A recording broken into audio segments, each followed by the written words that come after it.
Welcome to my new look. हम अजल से ही अमीर हैं लैला।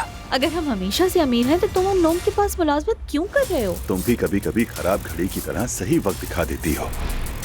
अरे मुस्तफा, मुझे बहुत डर लग रहा है। अरे नायला, तुम अंदर जाओगी, माफी मांगोगी, वो तुम्हें माफ कर देंगे। बहुत बहुत माफी चाहती हूँ मैं आपसे उमर अंकल। चलो, मैंने माफ कर दिया। वाकई में उमर अंकल। क्या हो रहा है? दरवाजे पर अब्दुल्ला साहब मिले थे मुझे। अब्दुल्ला साहब अपने घर वापस चले गए। क्या? वो भी मेरी नवासी को साथ लेकर। छोटी अलिफ हमारे घर आ गई है और नूरापो से दवा देकर सुलाती है।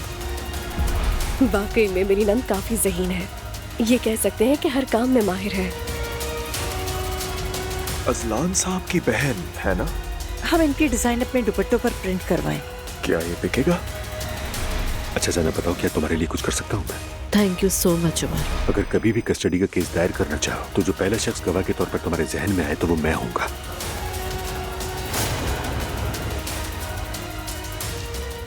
आइए प्लीज। मैं आपके घर आ जाती हूँ। आया बन के वहाँ पर आऊंगी। इस तरह मेरी खाला और ज़ैनब भी मुतमईन रहेंगी और बच्ची मरियम साहिबा पर बोझ नहीं होगी।